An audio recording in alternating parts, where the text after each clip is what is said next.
Hello friends, in the previous video we did question from 91 to 100. Now we will start from question number 101 and this is the video for HTET 2016 previous year paper and we are doing detailed explanation of the question answers. Guys अगर आप channel पे नए हैं तो please subscribe करें और अगर आपको वीडियो पसंद आता है तो लाइक कमेंट करके मुझे मोटिवेट जरूर करें। तो स्टार्ट करते हैं क्वेश्चन नंबर 101 से। क्वेश्चन में गिवन है हमें कि जो स्टार ट्विंकलिंग करते हैं that is due to atmospheric and then हमें 4 ऑप्शंस गिवन है। फर्स्ट ऑप्शन में है dispersion of light by water droplet, second reflection of light by different layer of varying refractive indexes or you can say optical density. Option third is for scattering of light by dust particle and option number 4 internal reflection of light by clouds. तो friends यहाँ पे हमें given है कि तारे टिमटिमाते हैं वो फिनोमेना है जो क्यों होता है।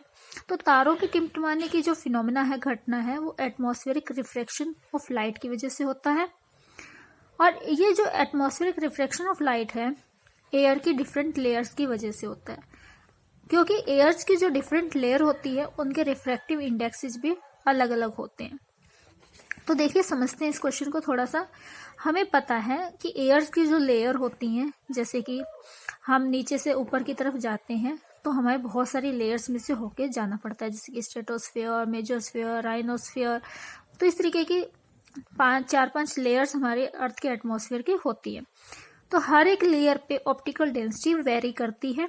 अब जब ऊपर वाली जो सबसे टॉप वाली लेयर होती है उसकी ऑप्टिकल डेंसिटी और you can say refractive index सबसे कम होता है और जो सबसे लोअर की होती है उसका रिफ्रैक्टिव इंडेक्स और ऑप्टिकल डेंसिटी सबसे हाई होती है।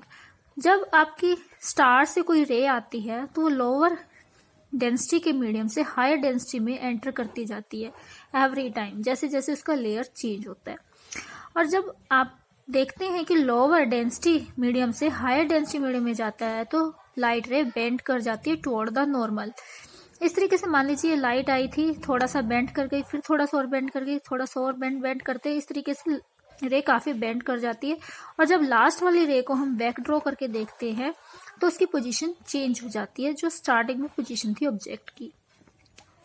तो इसी तरीके से सेम केस स्टार के साथ होता है। स्टार की एक्चुअल पोजीशन मान लीजिए यहाँ पर है, जैसे हम नीचे देख रहे होते हैं अर्थ के सरफेस पर, तो यहाँ पर जब वो रे हमारी आइज तक पहुंचती है तो काफी सारी बेंडिंग हो चुकी होती है और हमारी आइज को वो अलग पोजीशन पे नजर आता है। जो दिखाई देने वाली पोजीशन है स्टार की वो ये है, एक्चुअल में यहाँ है। इस तरीके से जब स्टार अपनी पोजीशन चेंज करते हैं तो वो हमें टिमटिमाते हुए या ट्विंकलिंग करते हुए दिखाई देते हैं। तो इसका आंसर हमारा होगा option number B. Now see question number 102। The decrease in the value of absorption wavelength in UV band due to substitution in a molecule is called. जब यूवी स्पेक्ट्रोस्कोपी पढ़ते हैं तो उसके अंदर ये क्वेश्चन हमें देखने को मिलता है। 4 तरीके की शिफ्ट हम वहां पे ऑब्जर्व करते हैं। तो चारों तरीके की शिफ्ट हमें ऑप्शंस में दी है, bathochromic, hypochromic, hypsochromic and hyperchromic. तो यहाँ पे देखिए इस क्वेश्चन को समझते हैं। एब्जॉर्प्शन वेवलेंथ की डिक्रीज वैल्यू हमसे पूछी है कौन सी शिफ्ट में देखने को मिलती है। तो फ्रेंड्स जब हम यहाँ पे इस ग्राफ को देख रहे हैं तो यहाँ पे नीचे हमें एक्स एक्सिस पे वेवलेंथ और यहाँ पे एब्जॉर्प्शन दिखाई दे रहा है। एब्जॉर्प्शन ए से या एप्सिलॉन से इंडिकेट किया जाता है और वेवलेंथ को लैम्डा से करते हैं। ये मान लीजिए किसी मॉलिक्यूल के लिए एक्चुअल ग्राफ था, एक्चुअल यहाँ पे वैल्यूज हैं और यहाँ पे अगर उस मॉलिक्यूल को सब्स्टिट्यूट करवा दिया जाता है कोई और ऑक्सोक्रोमिक ग्रुप लगा करके या कोई भी मान लीजिए ऐसा ग्रुप जो उसकी वेवलेंथ या इंटेंसिटी को चेंज कर रहा है, उसकी शिफ्ट को चेंज कर रहा है, तो क्या चेंज देखने को हमें मिलेगा। ये लैम्डा मैक्सिमम है इस कर्व के लिए। दिस इज लैम्डा मैक्सिमम यानी वेवलेंथ का मैक्सिमम। अगर मॉलिक्यूल की सब्स्टिट्यूशन के बाद लैम्डा मैक्सिमम से हायर वेवलेंथ की तरफ हम जाते हैं तो उसको बोलते हैं रेड शिफ्ट और बैथोक्रोमिक शिफ्ट। अगर आपका एब्जॉर्प्शन वेवलेंथ डिक्रीज हो रहा है, लैम्डा मैक्सिमम से लोअर वेवलेंथ की तरफ जा रहा है, तो उसको बोलते हैं ब्लू शिफ्ट और हिप्सोक्रोमिक शिफ्ट। तो हमारा आंसर हमें यही मिल गया है, डेट इज ब्लू शिफ्ट और हिप्सोक्रोमिक शिफ्ट। आगे मैं आपको बता देती हूँ ये क्या है। यहाँ पे एब्जॉर्प्शन इंटेंसिटी मैक्सिमम है इस पॉइंट पे। अगर एब्जॉर्प्शन इंटेंसिटी और ज़्यादा इंक्रीज कर जाती है तो उसको बोलेंगे हाइपर क्रोमिक शिफ्ट। और अगर एब्जॉर्प्शन इंटेंसिटी थोड़ा सा अपनी एक्चुअल पोजीशन से नीचे की तरफ आ जाती है, डिक्रीज हो जाती है, तो होता है हाइपोक्रोमिक शिफ्ट। तो ये 4 तरीके की शिफ्ट हमें वहाँ पे देखने को मिलती है। और ये शिफ्ट जो है किसी मॉलिक्यूल के सब्स्टिट्यूशन की वजह से, सॉल्वेंट में चेंज करने की वजह से, और पीएच चेंज होने की वजह से, या कोई और फैक्टर की वजह से भी ये शिफ्ट हमें देखने को मिल सकती है। जैसे कि कार्बोनिल कंपाउंड की प्रेजेंस भी इन शिफ्ट के लिए रिस्पॉन्सिबल हो सकती है। और जो ऐसे सब्स्टिट्यूशन होते हैं उन ग्रुप्स को हम बोलते हैं ऑक्सोक्रोमिक ग्रुप्स। फॉर एग्जाम्पल, इन ग्रुप्स की वजह से हमें रेड शिफ्ट देखने को मिलती है। This is question number 103। Which among the following atom is donor impurity? This is from class 12th chemistry, first chapter solid state। And यहाँ हमसे पूछा गया है कि नीचे दी गई इम्प्योरिटीज में से कौन सी इम्प्योरिटी जो है वो डोनर इम्प्योरिटी होगी, यानी इलेक्ट्रॉन डोनेट करेगी। तो फ्रेंड्स, जब हम सॉलिड स्टेट पढ़ते हैं तो वहाँ पे हम एन और पी टाइप के कंडक्टर्स पढ़ते हैं, एन कंडक्टर, पी कंडक्टर्स। तो वहाँ पे जो कंडक्टर होते हैं उनके अंदर इम्प्योरिटी, डायोड्स के अंदर इम्प्योरिटी हम जब डालते हैं तो वहाँ पे इलेक्ट्रॉन डेफिशिएंट और इलेक्ट्रॉन रिच इम्प्योरिटीज डाली जाती है। और जो सेमी कंडक्टर्स बनाए जाते हैं वो कार्बन 14 वाले ग्रुप के बनाए जाते हैं। तो जैसे कि 14th ग्रुप से हम जैसे पढ़ते हैं कार्बन, सिलिकॉन, गैलियम, टिन और लेड, ये हम एलिमेंट्स वहाँ पे पढ़ते हैं।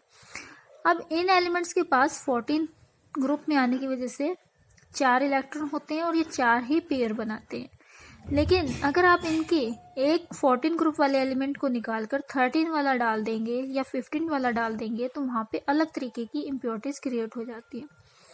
14 वाले ग्रुप के पास 4 अनपेयर्ड इलेक्ट्रॉन होते हैं, 13 वाले ग्रुप के पास 3 अनपेयर्ड इलेक्ट्रॉन होते हैं और 15 वाले के पास 5 अनपेयर्ड इलेक्ट्रॉन होते हैं। तो यहाँ पे देखिए बोरोन, एल्युमिनियम और गैलियम, ये किससे बिलोंग करते हैं? ग्रुप 13 से बिलोंग करते हैं। और यहाँ पे इनके पास 3 इलेक्ट्रॉन होते हैं। तो वहाँ पे कार्बन वाले के साथ इनके 3 इलेक्ट्रॉन तो कंबाइन कर जाते हैं, बट एक वैकेंट रह जाते हैं, यानी इलेक्ट्रॉन डेफिशिएंट रह जाते हैं।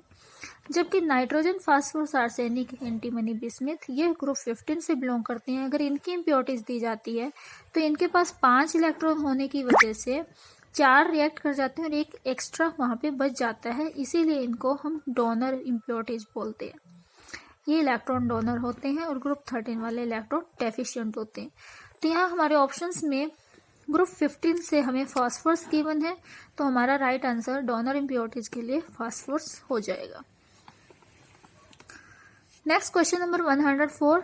Technique for transferring foreign DNA into a host organism DNA is known as. ये बायोटेक्नोलॉजी से क्वेश्चन है और यहाँ ऑप्शन हमें गिवन है blotting technique, recombinant DNA technology, gene cloning technique और पीसीआर टेक्निक। तो यहाँ पे जो हमारा राइट आंसर होगा that is gene cloning technique. Foreign DNA को ट्रांसफर करना है होस्ट ऑर्गेनिज्म डीएनए में, तो यहाँ पे हमारी जो टेक्निक यूज होगी that is gene cloning technique. और जीन क्लोनिंग टेक्निक या जीन ट्रांसफर भी 2 तरीके से किया जाता है, एक होता है डायरेक्ट मेथड और एक होता है इनडायरेक्ट मेथड। डायरेक्ट और indirect.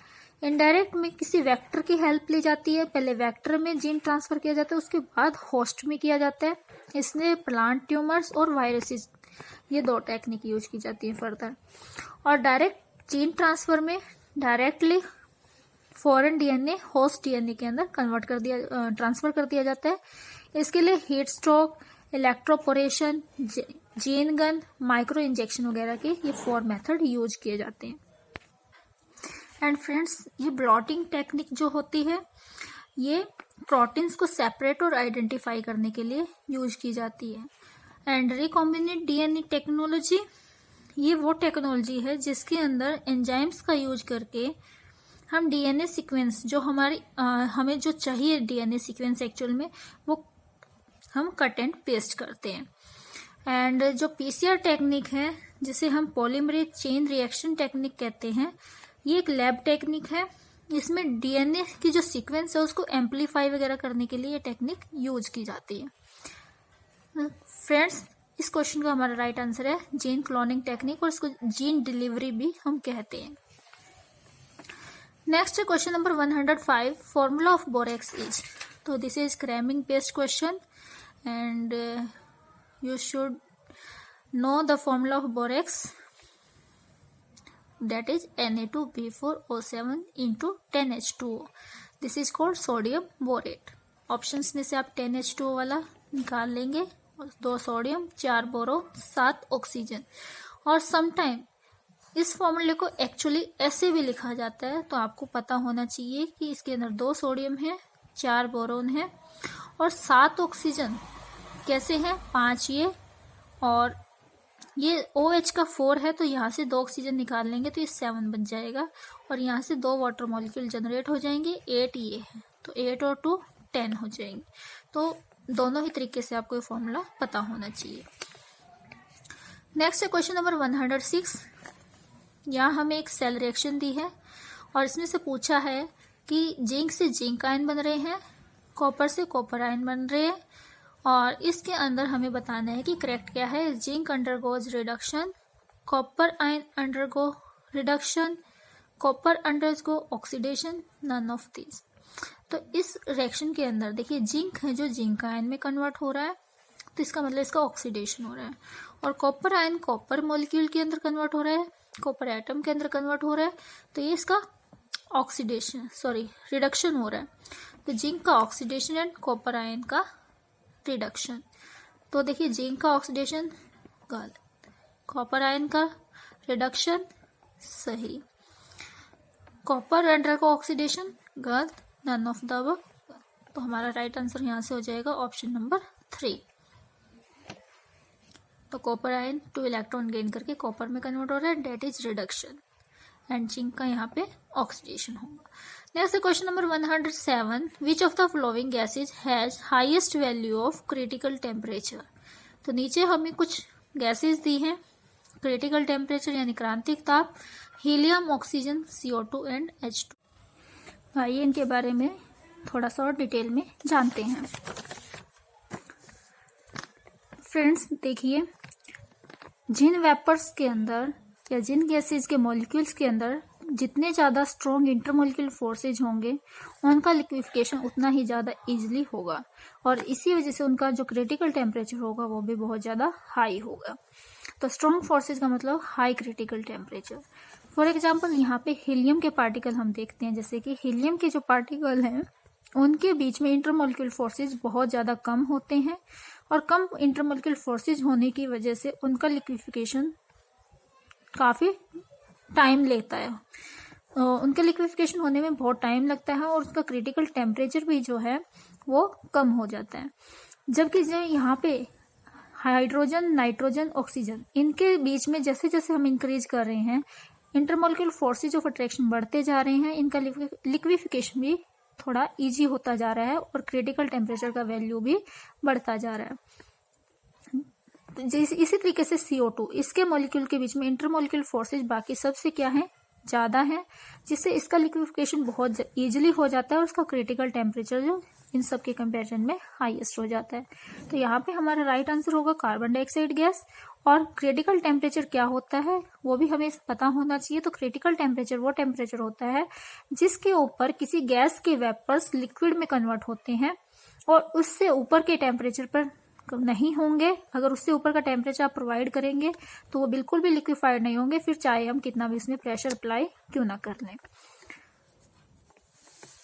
Next question is question number 108. Part of the eye which control the light entering is called. Option है iris, lens, cornea, retina. तो यहाँ पे राइट आंसर होगा हमारा iris. iris वो पार्ट होता है आँख का जो आँख के अंदर कितनी अमाउंट ऑफ लाइट एंटर करेगी उसको कंट्रोल करेगा. गाइस यहाँ पे ऑप्शंस के अकॉर्डिंग आंसर डिपेंड करता है. इसका आंसर में प्यूपिल भी हो सकता है, आइरिस भी हो सकता है. अगर यहाँ प्यूपिल गिवन है तो हम प्यूपिल पे मार्क करेंगे.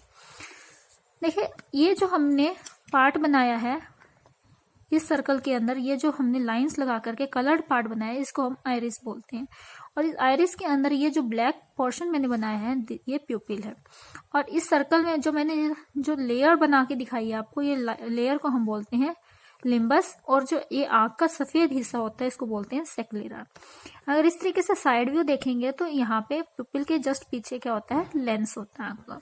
और पीछे यहाँ रेटिना होती है जिसके ऊपर इमेज बनती है. आंख का पर्दा जिसको हम बोलते हैं रेटिना, वो ये होती है जिसके ऊपर कोई भी इमेज, किसी भी ऑब्जेक्ट की इमेज बनती है.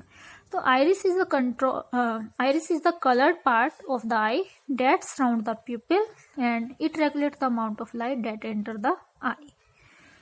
Next question number 109. देवदार belongs to. देवदार का जो पेड़ होता है वो कौन सी कैटेगरी से बिलोंग करता है, मोनिकोटिलीडन, डाइकोटिलीडन, जिम्नोस्पर्म या टेरिडोफाइटा. तो यहाँ पे हम सारी कैटेगरीज को देखते हैं और इनको समझते हैं. जो हमारे एंजियोस्पर्म होते हैं उनको हम 2 पार्ट्स में डिवाइड कर देते हैं, मोनोकोटिलीडन और डाइकोटिलीडन. और जिम्नोस्पर्म जो है उनकी भी टाइप्स होती है और टेरिडोफाइटस की भी. तो जो मोनोकोटिलीडन होते हैं उनको एक बीज पत्री कहते हैं. जैसे कि मैं आपको एग्जांपल दूं, वीट जो होती है गेहूं के बीज पूरा का पूरा बीज एक ही होता है. जबकि अगर आप चने का बीज लेते हैं तो उसको बीचों बीच आप 2 हिस्सों में तोड़ सकते हैं, बड़े आराम से एकदम क्लियर लेयर उनकी निकल के आती है. तो जो द्विबीजपत्री होते हैं उनको डाइकोटिलीडन जैसे कि चने का होता है, मटर का होता है. और मोनिकोटिलीडन जिसमें एक बीजपत्री होती है उनको हम मोनोकोटिलीडन बोलते हैं. मोनोकोटिलीडन में जो पत्ते होते हैं, लीव्स होती है, उनके अंदर पैरेलल वेनिएशन होता है और ये आइसोबाइलेटरल भी होते हैं. जबकि डाइकोटिलीडन के जो पत्ते होते हैं ना, उनके अंदर जो पत्तों के अंदर संरचनाएं बनी होती हैं वो नेट लाइक होती हैं, जाल रूपी होती हैं. और ये इनके पृष्ठ पे ही होती हैं, यानी डॉर्सी वेंट्रल होती है. और इनके जो एग्जाम्पल्स हैं मोनोकोटिलीडन के हैं गेहूं, मक्का, ताड़, अदरक, केला, लहसुन, प्याज, वीट और कॉर्न, और जैसे कि पाम हो गया, जिंजर होगी, बनाना हो गया, इस तरीके के. और डाइकोटिलीडन के अंदर जैसे कि हमारे पोटैटो, टमाटो, पीज, रोज, पीनट्स, इस तरीके के जो है हमारे ये डाइकोटिलीडन के अंदर आते हैं. और इनको हमें लगभग थोड़ा सा याद ही करना पड़ता है. तो इन चीज़ों को हम थोड़ा सा अगर माइंड में रखते हैं तो काफ़ी इजी हो जाता है हमारे लिए. जिम्नोस्पर्म जो है, जिम्नोस्पर्म अनावर्त बीज है, यानी जिनके बीज के ऊपर कवर नहीं होता है, जिनके बीज के ऊपर गुठली नहीं होती, एक तरीके से हम ये कह सकते हैं, वो क्या होते हैं, जिम्नोस्पर्म होते हैं. जैसे कि पाइन, रेडवुड और देवदार. और जो टेरिडोफाइटा होते हैं ये फर्न जैसे दिखने वाले प्लांट होते हैं. इनकी फर्दर 4 टाइप्स भी होती है. सो यहाँ पे जो हमारा राइट आंसर होगा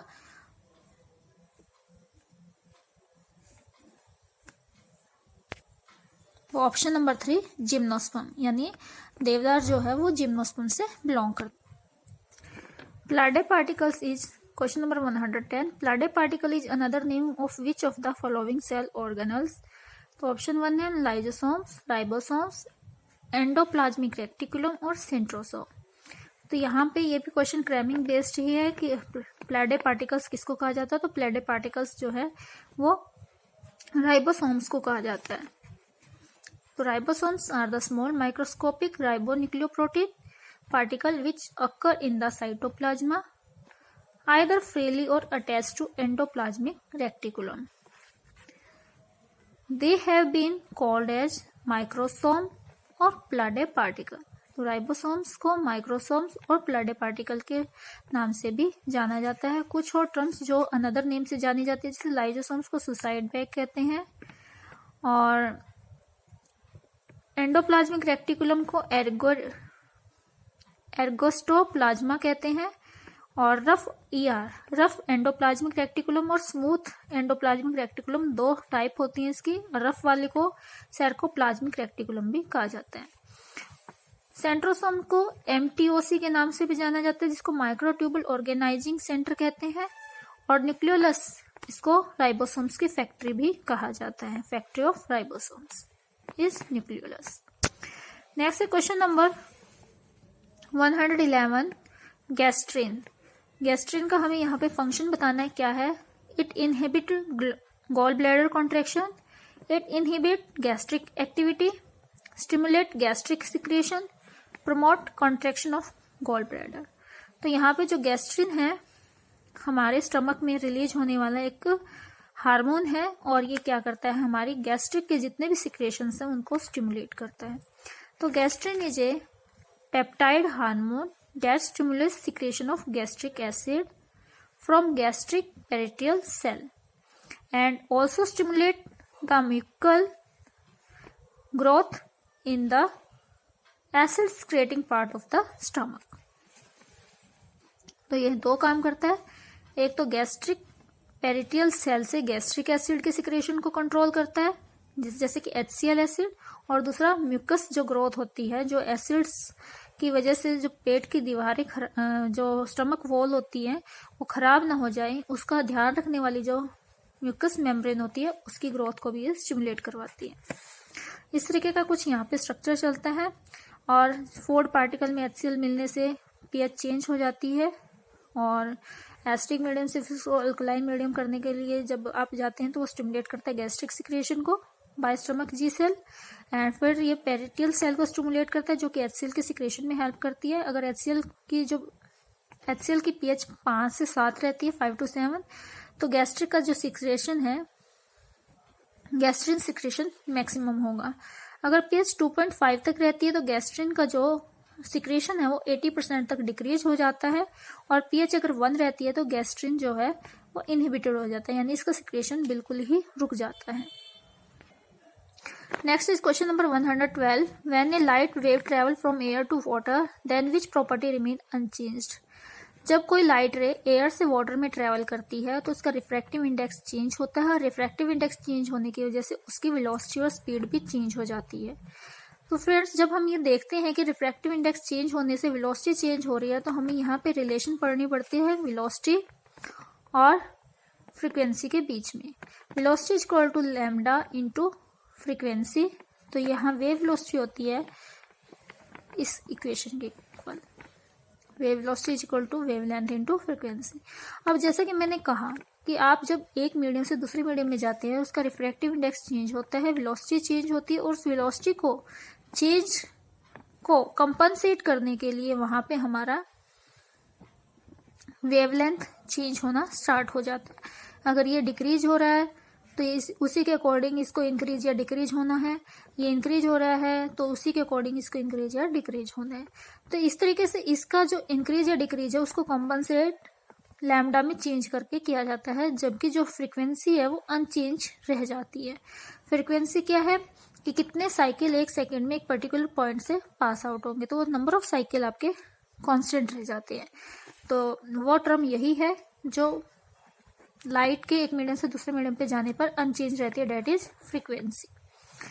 और इसको जैसे कहते हैं ना कि यूनिवर्सली एक्सेप्ट कर लिया गया है एक ऐसा पॉइंट, तो ये पॉइंट इसी तरीके से वहां पे कंसीडर किया जाता है। तो ये फ्रीक्वेंसी ही ऐसी है कि जो चेंज नहीं होगी।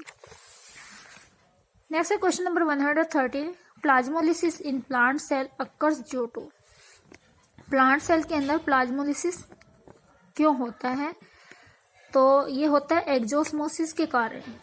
ऑप्शंस में हमें एक्जोस्मोसिस, एंडो एब्जॉर्प्शन और पिनोसाइटोसिस दिया है, तो इसका आंसर हमारा एक्जोस्मोसिस है। तो फ्रेंड्स, एक्जोस्मोसिस में होता है कि एक्चुअल में देखिए ये सेल है और इसको हम मान लेते हैं सराउंडिंग, और ये इस तरीके से भी आप मान सकते हैं जैसे कि ये बीकर में रखा है, ये सेल है, तो ये इसका आसपास का क्या हो जाता है, सराउंडिंग। अब इसको सेल को हमने रखा है हाइपरटोनिक सोल्यूशन में। हाइपरटोनिक सोल्यूशन वो होते हैं जिसके अंदर सोल्यूट का कंसंट्रेशन ज्यादा होता है। यानी अगर ये सोल्यूशन मैंने बनाया है तो मान लीजिए मैंने नमक का और पानी का सोल्यूशन बनाया है, तो इसके अंदर नमक की मात्रा ज्यादा है और पानी की मात्रा कम है, तो ये हो जाएगा हमारा हाइपरटोनिक सोल्यूशन। अब ये सेल है, तो इस सेल के अकॉर्डिंग हम देखें तो सेल के अंदर पानी की मात्रा ज़्यादा होगी जबकि सोल्यूशन के अंदर पानी की मात्रा कम है। इस सेल को रिलेट करके देखें तो अब क्या होगा, अब ये जो सेल है इसके अंदर वाटर की कंसंट्रेशन ज़्यादा है, तो वाटर मॉलिक्यूल इस सेल से इस सराउंडिंग में आना स्टार्ट हो जाते हैं। इस तरीके से जैसे ही वाटर मॉलिक्यूल सेल को छोड़कर इस सराउंडिंग में सोल्यूशन में एंटर करना स्टार्ट करेंगे, तो ये हमारा जो सेल है धीरे धीरे श्रिंक होना स्टार्ट हो जाता है और इसी को हम बोलते हैं एक्जोस्मोसिस। सेल से वाटर का बाहर आना, एग्जिट होना, एक्जो होना, एक्जोस्मोसिस। ठीक है, उसके बाद हम देखते हैं एंडोस्मोसिस। एंडोस्मोसिस का जस्ट उल्टा होता है। इसमें हम सोल्यूशन जो है लो सॉल्यूट कंसंट्रेशन का बनाते हैं जिसको हम बोलते हैं हाइपोटोनिक सोल्यूशन।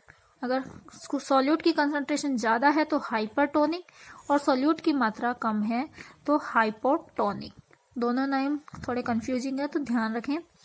अब हमने सोल्यूशन कौन सा बनाना है, हाइपोटोनिक सोल्यूशन बनाना है एंडोस्मोसिस के अंदर। अब यहाँ पे जो हमने सोल्यूशन बनाया इसमें सेल रख दिया और यहाँ पानी की मात्रा ज़्यादा और नमक की कम है, जबकि सेल के अंदर अब पानी की मात्रा इसके कंपैरिजन में क्या हो जाएगी, कम।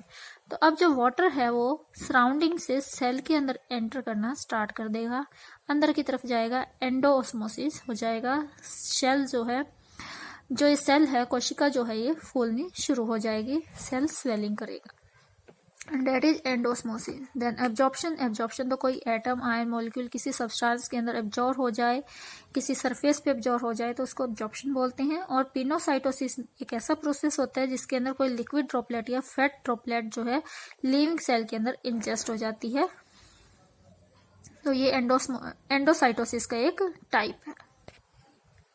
Now question number 114, in which of the following reaction the metal is reduced.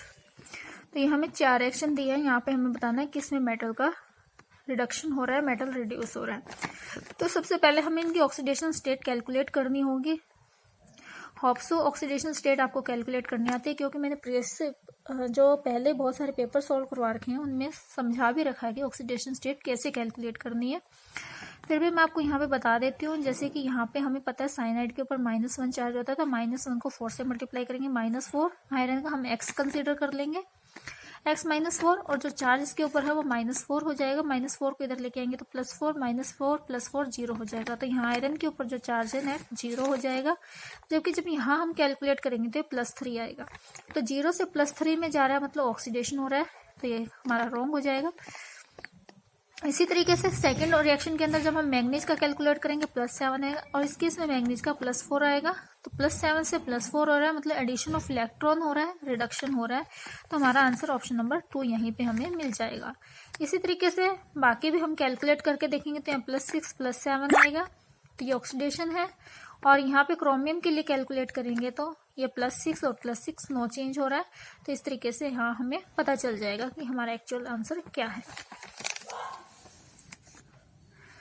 Next question number 115, in plant oxygen concentration is maximum eight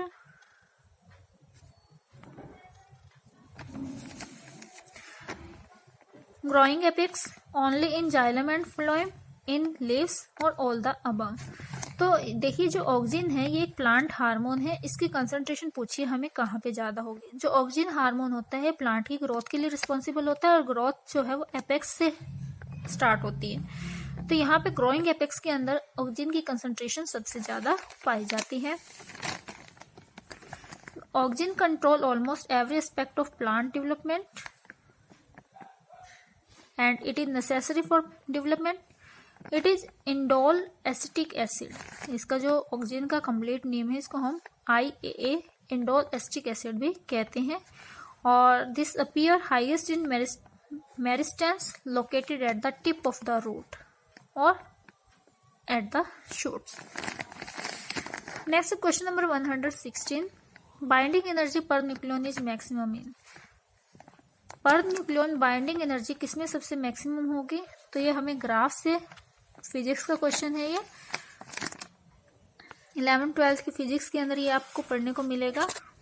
तो जो न्यूक्लियंस होते हैं, जैसे कि आप यहाँ से ये कर्व देख रहे हैं, यहाँ पे एटॉमिक मास के अकॉर्डिंग बाइंडिंग एनर्जी का वेरिएशन हमें दिखाया है हर एक मॉलिक्यूल के अंदर। तो यहाँ पे सबसे जो हाईएस्ट होता है वो आयरन के लिए होता है। तो ये एक तरीके से क्रैमिंग, जिसने ये टॉपिक पढ़ा है तो उसके लिए बहुत ही ध्यान में रखने वाली चीज है कि हाईएस्ट पिक पे कौन होता है, आयरन होता है, जिसकी बाइंडिंग एनर्जी पर न्यूक्लियन क्या होती है, ज्यादा होती है। यहाँ हम बाइंडिंग एनर्जी पर न्यूक्लियन लेते हैं और यहाँ हम एटॉमिक नंबर लेते हैं। तो देखिए हीलियम यहीं कहीं मिलेगा हमें, यहाँ नीचे की तरफ। जैसे जैसे आपका सीरीज बढ़ता जाएगा पीरियोडिक टेबल में, पीरियड्स के अंदर आप बढ़ते जाएंगे, तो यहाँ पे कहीं बेरियम और यहाँ पे यूरेनियम आपको मिलेगा। तो सबसे टॉप पे क्या मिलेगा, iron. Binding energy per nucleon increases with increase in atomic number and is maximum for iron. और जो मिडल ऑर्डर के एलिमेंट होते हैं उनके लिए क्या होती है, मैक्सिमम होती है। This increase is due to the increasing forces per nucleon in the nucleus. तो जैसे जैसे जो न्यूक्लियन पार्टिकल हैं उनके लिए फोर्सेज ऑफ अट्रैक्शन बढ़ेगा तो उनकी बाइंडिंग एनर्जी भी बढ़ जाएगी, क्योंकि each additional nucleon is attracted by other near by nucleon. क्योंकि जैसे एनर्जी बढ़ेगी तो हर एक न्यूक्लियन के ऊपर आसपास के इलेक्ट्रॉन जो न्यूक्लियंस हैं उनका भी अट्रैक्शन बढ़ जाएगा एंड दस वो एक दूसरे को टाइटली बाउंड अप कर पाएंगे और उनकी बाइंडिंग एनर्जी इंक्रीज हो जाएगी। नेक्स्ट है question number 117, which of the following defect causes decrease in density of the crystal, Frenkel, Schottky, interstitial और एफ सेंटर। तो यहाँ हमसे पूछा है कि कौन से तरीके का जो डिफेक्ट है वो क्रिस्टल की डेंसिटी को डिक्रीज कर देगा। तो ये क्वेश्चन भी आपका सॉलिड स्टेट से है, केमिस्ट्री से। तो यहाँ पे जो आपके डिफेक्ट्स हैं वन बाय वन डिस्कस करेंगे, लेकिन पहले मैं आपको आंसर बता देती हूँ कि जो डिफेक्ट में डेंसिटी का डिक्रीज आता है वो आपका स्कॉटकी डिफेक्ट की वजह से आता है। एक्चुअल में स्कॉटकी डिफेक्ट में क्या होता है, क्रिस्टल लेटिस बनता है आपका इस तरीके से, और यहाँ पे पॉजिटिव और नेगेटिव आयंस रखे जाते हैं लगभग जिनका साइज क्या रहता है, सिमिलर रहता है, जैसे कि NaCl, KCl, सीजियम क्लोराइड या सिल्वर ब्रोमाइड टाइप के मॉलिक्यूल्स के। अब यहाँ पे जब इनके सिल्वर, मान लीजिए एक बार सिल्वर है, एक पे ब्रोमीन है, फिर सिल्वर है, फिर ब्रोमीन है, इस तरीके से रखा जाता है। तो इस पूरे लेटिस के अंदर ये ऑक्यूपाइड है, और जैसे ही यहाँ पे डिफेक्ट राइज होना होता है तो एक सिल्वर और एक ब्रोमीन, या यूं कहें एक सोडियम और एक क्लोरीन, इस तरीके से सेम चार्ज मतलब सेम साइज के दो molecule having opposite charges lattice को छोड़ के चले जाते हैं और वहां पे 2 वैकेंसीज क्रिएट कर जाते हैं। और क्योंकि वो छोड़ के चले गए हैं, वैकेंसीज क्रिएट हो गई है, तो यहाँ पे उनका जो मास है कम हो जाता है लेटिस के अंदर, और वहां पे डेंसिटी क्या हो जाती है, डिक्रीज हो जाता है। तो इस तरीके से जो स्कॉटकी डिफेक्ट है वो वॉल्टर एच स्कॉटकी ने इसका मतलब पूरा इन्फॉर्मेशन दिया, तो इसी के नेम के पीछे हमें स्कॉटकी डिफेक्ट इसका नाम रख दिया इस डिफेक्ट का। और ये क्या करते हैं, क्रिस्टल की डेंसिटी को डिक्रीज करवाते हैं। और ये किसकी टाइप है, पॉइंट डिफेक्ट की टाइप है। पॉइंट डिफेक्ट में हम स्कॉटकी, फ्रेंकल और इंटरस्टिशियल डिफेक्ट तीनों ही पढ़ते हैं। उसके बाद फ्रेंकल डिफेक्ट की हम बात करें तो फ्रेंकल डिफेक्ट में क्या होता है कि जो एटम या आयन होता है वो अपने लेटिस साइड को छोड़ के इंटरस्टिशियल साइड को ऑक्यूपाई कर लेता है। अब क्योंकि यहाँ पे जो आपका आयन था वो उस लेटिस के अंदर ही है, जस्ट उसने अपनी पोजीशन को चेंज किया, इसी वजह से यहाँ पे डेंसिटी क्या रहती है, सेम रहती है। और इसके example silver bromide, zinc sulphide, silver chloride और सिल्वर आयोडाइड होते हैं। सिल्वर ब्रोमाइड स्कॉटकी और फ्रेंकल दोनों तरीके के ही डिफेक्ट शो कर सकता है। बात करते हैं इंटरस्टिशियल डिफेक्ट की। इंटरस्टिशियल डिफेक्ट में हमारे पास क्या होता है कि कोई एटम या आयन जो है वो इंटरस्टिशियल पोजीशन को ऑक्यूपाई कर लेता है between surrounding atom in normal sides, और ये जो एटम या आयन बाहर से आकर के इस इंटरस्टिशियल साइड को ऑक्यूपाई कर लेता है और बाकी सारे अपनी पोजीशन पे एज इट इज रहते हैं। तो इसी वजह से यहाँ पे डेंसिटी क्या हो जाती है, इंक्रीज हो जाती है इंटरस्टिशियल डिफेक्ट के अंदर। एफ सेंटर कब अराइज होता है, एफ सेंटर तब अराइज होता है जब आपका कोई जैसे सोडियम क्लोराइड है उसको हीट किया जाता है सोडियम वेपर्स की प्रेजेंस में, तो यहाँ पे सोडियम और क्लोराइड आयन इस तरीके से बन जाते हैं। तो सोडियम जो है वो तो अपने पोजीशंस पे ही रहता है, लेकिन क्लोराइड आयन जो है वहां से अगर लीव कर जाता है तो उसकी जगह एक इलेक्ट्रॉन आके उसकी क्रिस्टल की न्यूट्रलिटी को बना के रखना चाहता है तो उसकी जगह एक इलेक्ट्रॉन उस पोजीशन को ऑक्यूपाई कर लेते हैं। तो इलेक्ट्रॉन के द्वारा जो पोजीशन ली जाती है उसी को हम एफ सेंटर कहते हैं। और ये क्या करते हैं, कलर इम्पार्ट करते हैं ऐसे क्रिस्टल जो होते हैं। जैसे कि फूल्स गोल्ड के नाम से भी आपने सुना होगा, एक आयरन का जो क्रिस्टल होता है आयरन सल्फाइड से, वो एफ सेंटर की वजह से ही वहां पे ऐसा कलर शो करता है। So a compound having excess metal ion and leaving a hole which occupied by electron to maintain electrical neutrality, the ionic sites are called F center and color is imparted due to this unpaired electron in the crystal. Next है question number 118, which of the following is most acidic? तो यहाँ में benzoic acid, ortho nitrobenzoic, Meta nitrobenzoic acid और para nitrobenzoic acid given है। तो हमें इनमें बताना है किसकी एसिडिक स्ट्रेंथ जो है सबसे ज्यादा होगी। तो फ्रेंड्स, जब भी ऐसा क्वेश्चन मिलता है तो ऑर्थो पोजीशन का जो हमारा मॉलिक्यूल होता है उसकी एसिडिक स्ट्रेंथ हमेशा ज्यादा होती है ड्यू टू ऑर्थो इफेक्ट। तो यहाँ पे हमारा राइट आंसर हो जाएगा ऑप्शन नंबर 2। एंड अगर हम पूरा कंपैरिजन करना चाहें तो यहाँ पे हमारा ऑर्थो वाले तो फर्स्ट पोजीशन पे आ जाएगा, और जो पैरा वाला होता है यहाँ पे डायरेक्ट जो नाइट्रो ग्रुप है इलेक्ट्रॉन विड्रॉइंग ग्रुप होने की वजह से इसके इलेक्ट्रॉन को अपनी तरफ विड्रॉ करेगा, जिससे जो हमारा ये वाला मॉलिक्यूल है एसिडिक मॉलिक्यूल, ये अपने इलेक्ट्रॉन, क्योंकि देखो नाइट्रो ग्रुप नीचे की तरफ इलेक्ट्रॉन खींच रहा है तो ये इलेक्ट्रॉन खींचेगा इधर से इस ऑक्सीजन से, और ये ऑक्सीजन खींचेगी हाइड्रोजन से, तो जिससे ये हाइड्रोजन का रिमूवल जो है इजी हो जाएगा। और कार्बोनिल जो आयन बनेगा यहाँ पे, ये आयन भी क्या करेगा, रेजोनेंस के साथ अपना स्टेबिलिटी गेन कर लेगा, इसलिए यहाँ से इस H+ आयन का रिमूवल इजी हो जाएगा, इसलिए एसिडिक स्ट्रेंथ अच्छी शो करेगा। फिर उसके बाद हमारा मेटा वाला होगा एंड देन विदाउट सब्सटीट्यूशन वाला होगा। तो ये हमारे एसिडिक स्ट्रेंथ का ऑर्डर है यहाँ पे जो हमें एसिड्स गिवन है, ortho, para, meta and then without substitution. Next है question number 119, the acid which does not contain carboxylic group is. तो यहाँ पायरुविक एसिड, एलानाइन, सिनामिक और पिक्रिक एसिड, ये 4 हमें गिवन है। इनमें हमें बताना है ऐसा कौन सा एसिड है जिसके अंदर कार्बोक्सिलिक ग्रुप नहीं होता है। तो ये जो पिक्रिक एसिड है, इसके नाम के पीछे एसिड जरूर लगता है बट इसमें एसिड नाम की कोई मॉलिक्यूल नहीं है। तो देखिए इसका जो एक्चुअल में स्ट्रक्चर होता है वो ये होता है, यहाँ पे OH और 3 नाइट्रो ग्रुप लगे होते हैं जिसको हम 2,4,6 ट्राई नाइट्रो फिनोल बोलते हैं, और इसका कॉमन नेम पिक्रिक एसिड है। तो यही हमारा आंसर होगा। बाकी पायरुविक, एलानिन और सिनामिक एसिड के अगर आप मॉलिक्यूलर स्ट्रक्चर देखते हैं तो यहाँ पे एसिड ग्रुप आपके लगे हुए हैं। नेक्स्ट है question number 120,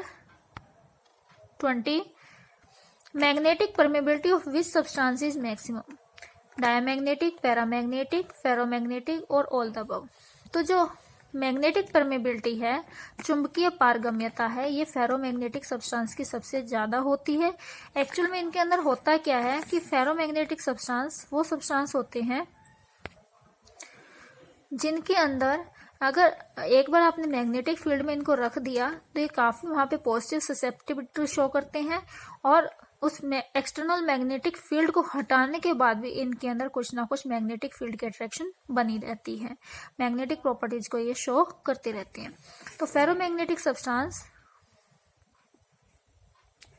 magnetic permeability is maximum for the ferromagnetic material because they have a large positive susceptibility to the external magnetic field.